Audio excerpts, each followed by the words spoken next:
ये भोजन हमारी माता ने अपने हाथों से बनाया है। केवल एक बार ग्रहण कर लो, फिर तुम सभी दुख को भूल जाओगे।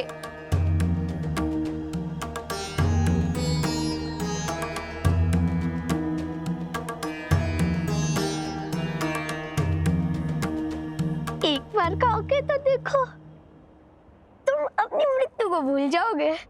तो मैं और भी ये भोजन ग्रहण नहीं कर सकता, क्योंकि इस समय मृत्यु से बढ़कर मेरे लिए और कुछ नहीं। मेरे कहने का नीलकंठ, तुम तो कुछ भी कहते रहते हो। तुम्हारे कहने का ना जाने क्या क्या होता है। हम कह रहे हैं ना, हम बात कर रहे हैं उससे।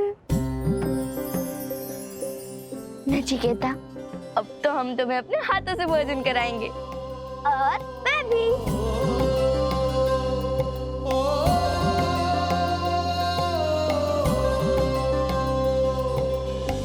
नचिकेता अपनी मृत्यु पुकारे, गंगा कराए भोज गंगा द्वारे।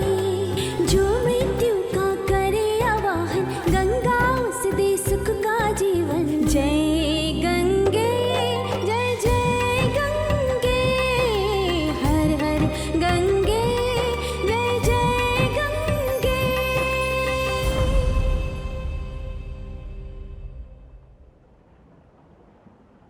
गंगा, मैंने तुम्हारी इच्छा का सम्मान किया। तुम्हारे कहने से मैं यहाँ आया, मैंने भोजन किया। अब तुम्हें भी मेरी इच्छा का सम्मान करना चाहिए, इसलिए मुझे रोकने का प्रयास मत करना।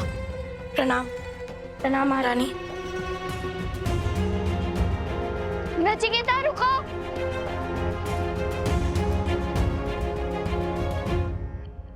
गंगा, लगता है नचिकेता के कोमल हृदय में कोई बात बहुत गहरी बैठ गई है।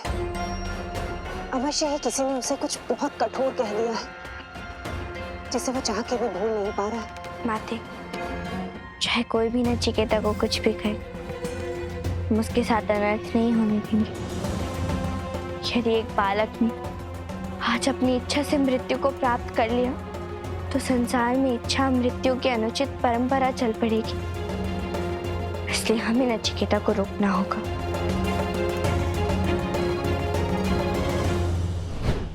मुझे मृत्यु का दूसरा मार्ग ढूंढना ही होगा। मृत्यु के अलावा मेरे इस जीवन का कोई अर्थ नहीं। नचिकेता, गंगा, मैंने तुम्हारी सारी बात मानी। तुम्हारे कहने से मैं यहाँ भी आ गया, क्योंकि तुमने मुझे कहा था कि तुम मृत्यु प्राप्त करने में मेरी सहायता करोगी। तो बताओ ना, कैसे होगी मुझे मृत्यु प्राप्त? कैसे मिलेंगे मुझे यमदेव? नचिकेता, हमें समझ नहीं आ रहा है, तुम क्यों पाना चाहते हो मृत्यु को? हाँ पुत्र, ऐसा क्या घटा है तुम्हारे जीवन में जो तुम अपना जीवन ही समाप्त कर देना चाहते हो?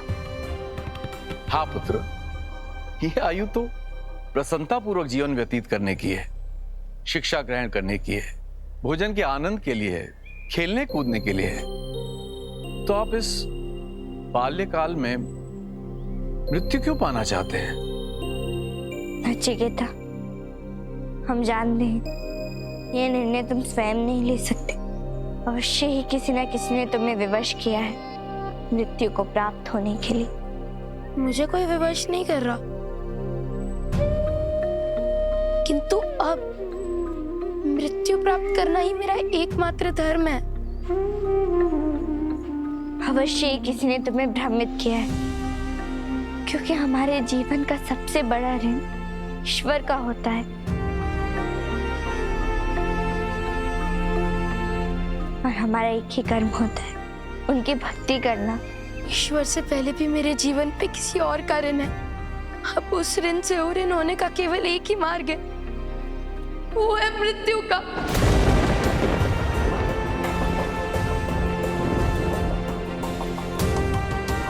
तुम किस ऋण की बात कर रहे हो? किसने कहा है तुम्हें मृत्यु को प्राप्त होने के लिए? यदि आप सब जानना ही चाहते हैं तो सुनिए। मैं ऋषि धनुवास्य का पुत्र हूं।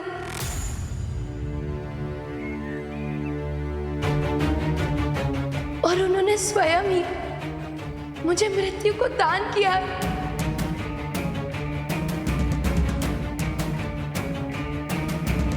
तुम्हारा ये दुस्साहस कि तुम अपने पिता को ज्ञान दे रहे हो, जिसने तुम्हें जन्म दिया, जिसने तुम्हें शिक्षा दी, उस पर तुम संदेह कर रहे हो।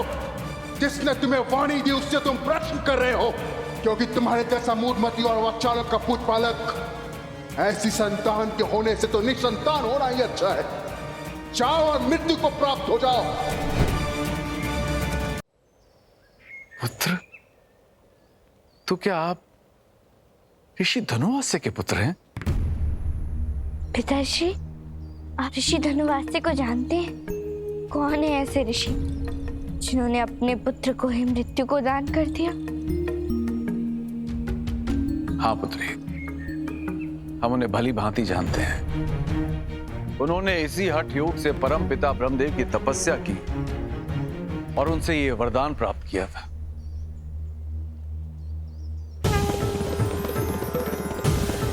ओम श्री ब्रह्म देवाय नमः। ओम श्री ब्रह्म देवाय नमः। ओम श्री ब्रह्म देवाय नमः। ओम श्री ब्रह्म देवाय नमः। ओम श्री ब्रह्म देवाय नमः।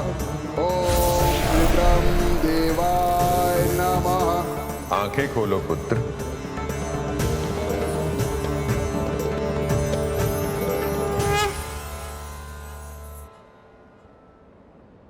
प्रणाम परम पिता। पुत्र, हम तुम्हारे हठयोग से प्रसन्न हुए। कहो, तुम्हें क्या वरदान चाहिए? हे परम पिता, इस संसार में शब्दों की महत्ता तब तक स्थापित नहीं होगी जब तक कि ऋषियों के मुख से निकला हुआ प्रत्येक शब्द सत्य ना बन जाए। इसलिए हे परम पिता, हमें वरदान दीजिए कि हमारे मुख से निकला हुआ प्रत्येक शब्द सत्य बन जाए। संसार में सभी अपने जीवन को त्याग कर भी हमारे वचन का पालन करें, हमारे वचनों की पूर्ति करें। एवं अस्तु, ऐसा ही होगा। पिताश्री, ये वरदान तो संसार के लिए अभिशाप है।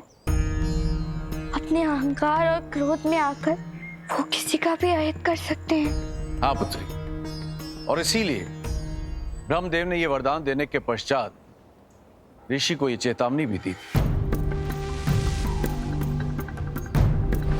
किंतु ध्यान रहे, दूसरों के समान ही तुम्हारी वाणी तुम्हारा भी अहित कर सकती है। इसलिए यदि किसी को दिए हुए अभिशाप को तुमने वापस लिया तो वह श्राप स्वयं तुम्हें ही भोगना होगा। ऐसी परिस्थिति नहीं आएगी परम पिता। हम अपने मुख से दिया हुआ कोई भी शब्द किसी भी परिस्थिति में वापस ही नहीं लेंगे। तुम्हारा कल्याण हो पुत्र।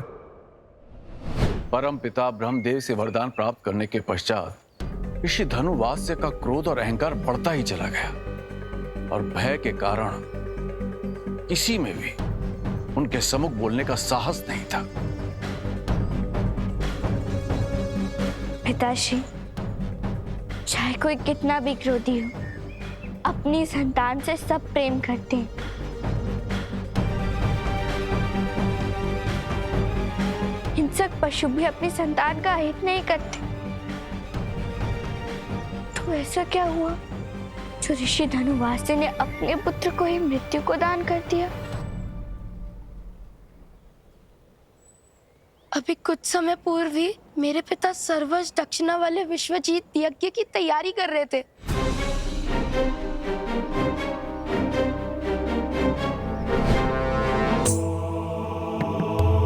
शीघ्रता करो।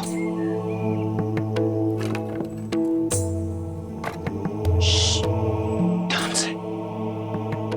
अगर गुरुदेव की समाधि भंग हो गई तो श्राप दे देंगे तुम्हें। मैं नहीं मानता। तुम व्यर्थ ही मुझे भयभीत करने का प्रयास मत करो। तुम्हें लग रहा है कि मैं तुम्हारा उपहास कर रहा हूं। यदि गुरुदेव ने तुम्हें स्त्री बना दिया तो मेरे पास मत आना विवाह के लिए। अच्छा अरे तो तुमसे विवाह करेगा ही कौन?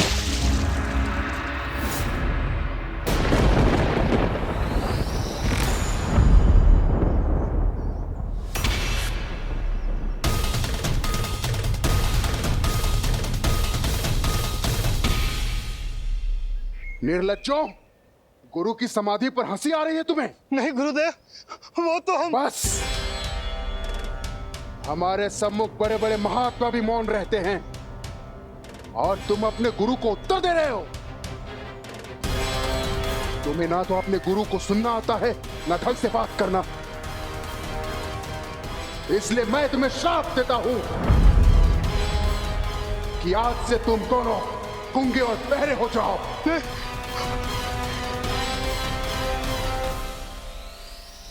अब क्षमा याचना करने का कोई अर्थ नहीं, क्योंकि हमारी वाणी अमिट है।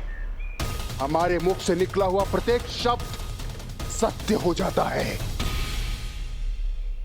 पिताश्री, इन्होंने तो कोई पाप ही नहीं किया है, तो फिर आप इन्हें दंड क्यों दे रहे हैं? इसलिए मैं आपसे विनती करता हूँ पिताश्री कि आप इन्हें क्षमा कर दीजिए। समस्त संसार को हम सुधारते हैं और हमारा पूत ही कपूत निकला। क्षमा करें पिताश्री, किंतु भूल सुधारने का एक अवसर तो मिलना ही चाहिए ना। हम तुम्हें 2 अवसर पहले भी दे चुके हैं।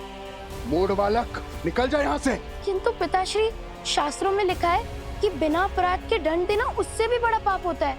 मूढ़ बालक, वाचाल, तुम्हारा ये दुस्साहस कि तुम अपने पिता को ज्ञान दे रहे हो, जिसने तुम्हें जन्म दिया, जिसने तुम्हें शिक्षा दी, तुम उस पर संदेह कर रहे हो।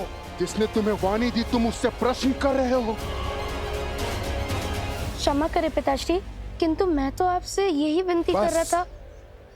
तुम्हारे जैसे कपूत को जन्म देना ही हमारी सबसे बड़ी भूल थी, किंतु हम अपनी भूल को सुधारेंगे, क्योंकि तुम्हारे जैसा मूढ़मती, वाचाल और कपूत बालक, ऐसी संतान के होने से तो निसंतान होना ही अच्छा है। हम तुम्हें यमराज को दान करते हैं। जाओ, जाओ और मृत्यु को प्राप्त हो जाओ।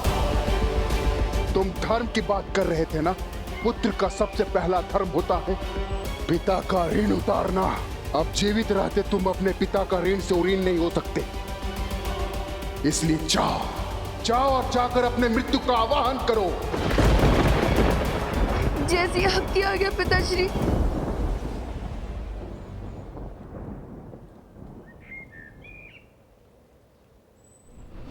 गंगा, यही मेरा सत्य है, इसलिए मैं मृत्यु को ढूंढ रहा हूं।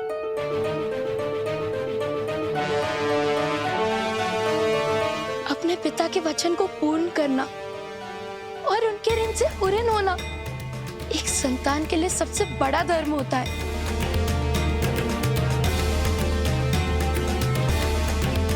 और मैं अपने उसी धर्म का पालन कर रहा हूं। इसलिए आज्ञा दीजिए देवी। प्रणाम महाराज, प्रणाम महारानी।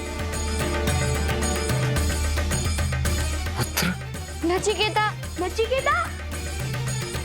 अपने पिता के प्रति ऐसी श्रद्धा, ऐसी पितृभक्ति, पिताश्री, हमने आज तक इतनी पितृभक्ति करने वाला बालक नहीं देखा। हाँ पुत्री, ऋषि धनुवास्य ने अपने पुत्र के साथ ये उचित नहीं किया। उनके कहे हुए कठोर शब्द नचिकेता के कोमल हृदय में शूल के समान चुभ गए हैं, और इसीलिए उसे जीवन से अधिक मृत्यु की चाह है। हाँ महाराज, ऋषि धनवासी के समान संसार में बहुत से ऐसे माता पिता हैं जो अपने बच्चों को बिना सोचे समझे कुछ भी बोल देते हैं। वो अपने बच्चों के प्रश्न को अपना अपमान समझते हैं और उनकी इच्छाओं को उनकी अयोग्यता। हाँ महारानी, ऐसे माता पिता अपने संतान के ही शत्रु बन जाते हैं, क्योंकि क्रोध में कही हुई निरर्थक बातें, उनके कठोर शब्द उनके संतान को जीवन भर स्मरण रहते हैं और उनका आत्मविश्वास इतना गिर जाता है कि वो जीवन में कोई निर्णय नहीं ले पाते, उचित अनुचित में भेद नहीं कर पाते।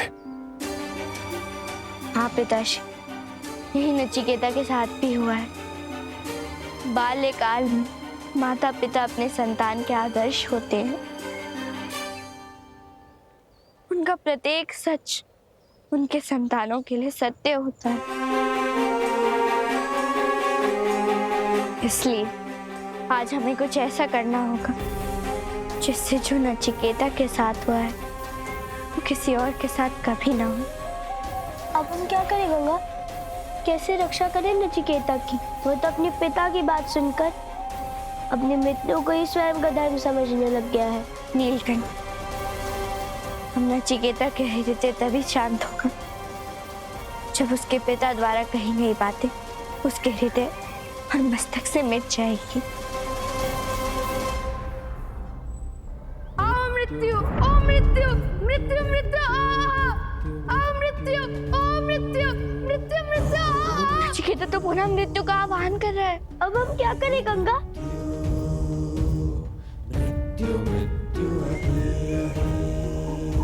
अब हमें नचिकेता को विभिन्न दिशाओं में ढूंढना होगा। हम और नीलकंठ उत्तर दिशा में जाके ढूंढेंगे और आप सब नचिकेता को अन्य दिशाओं में ढूंढिए और उसे रोकने का प्रयास कीजिए। चलो चलो। मृत्यु, मृत्यु, मृत्यु मृत्यु, मृत्यु। किस पर उस ओर से आ रहे हैं? चलो। मृत्यु, ओ मृत्यु, मृत्यु मृत्यु, मृत्यु, ओ मृत्यु, मृत्यु मृत्यु। हे मृत्यु के देवता, हे यमदेव, प्रकट हो, प्रकट हो। अपना जीवन देके मुझे प्रत्येक ऋण चुकाना है। मैं आपके साथ मृत्यु लोक जाने को तैयार हूँ। प्रकट हो, प्रकट हो। हे यमदेव, प्रकट हो, प्रकट हो यमदेव, प्रकट हो, हे यमदेव। नचिकेता, मैं यमराज तुम्हारी प्रार्थना स्वीकार करता हूँ। प्रणाम। किंतु आपने आने में इतना विलंब क्यों कर दिया? मैं कब से आपको पुकार रहा था। मुझे अपने पिता की आज्ञा का पालन करना है। नचिकेता, प्रत्येक घटना के होने का एक समय होता है। तुम्हारी मृत्यु का भी अब समय हुआ है, इसीलिए मैं यहाँ उपस्थित हूँ और अब मैं तुम्हारा जीवन लेकर ही जाऊंगा। यमदेव, मैं प्रस्तुत हूँ आपके सम्मुख।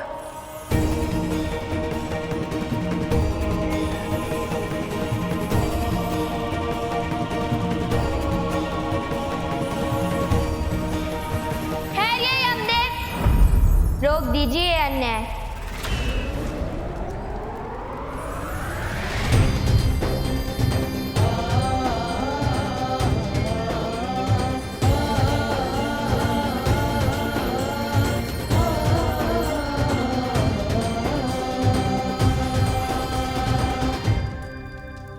देवी गंगा, आप? हाँ यमदेव, नचिकेता अभी केवल बालक है, उसकी मृत्यु अभी निश्चित नहीं। तो जिसकी आयु शेष हो आप उसे मृत्यु लोक कैसे ले जा सकते हैं? देवी गंगा, ऋषि धनुवैश्य ने इस बालक को मृत्यु को सौंप दिया है और उन्हें ब्रह्मदेव का वरदान है कि उनका कहा सदैव सत्य होगा। मैं ब्रह्मदेव के वरदान से बंधा हुआ हूँ। हम आपकी व्यवस्था समझते हैं, किंतु ये नचिकेता के साथ अन्याय होगा, क्योंकि विधि का विधान ये कहता है कि बिना अपराध के किसी को दंड नहीं दिया जा सकता। और वैसे भी अपराध नचिकेता का नहीं अपितु उसके पिता का है। इसलिए आप नचिकेता को छोड़िए और ऋषि धनुवास्य को दंड दीजिए।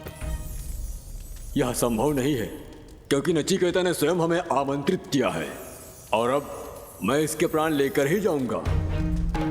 इसका अर्थ तो ये हुआ कि आप अपने धर्म से विवश हैं और हम अपने, इसलिए आप अपना कर्म कीजिए और हमें भी अपना कर्म करने दीजिए। देवी, मैं चाहता तो नहीं, किंतु ऐसी स्थिति में एक ही मार्ग रह जाता है, वो है युद्ध का।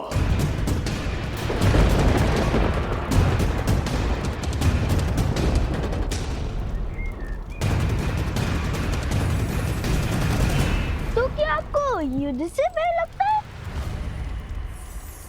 बालक, लगता है तुम मुझे पहचान नहीं रहे हो कि मैं कौन हूँ। मैं आपसे भली भांति परिचित हूँ, किंतु लगता है आप भी मुझसे परिचित नहीं है। बालक, लगता है देवी गंगा के साथ रहते रहते और भगवान शिव का स्वांग रचकर तुम्हारा आत्मविश्वास कुछ अधिक ही बढ़ गया है। मैं चाहता तो नहीं हूं, किंतु अपने धर्म के पालन के लिए मुझे तुम्हारा यह अति आत्मबल तोड़ना ही होगा।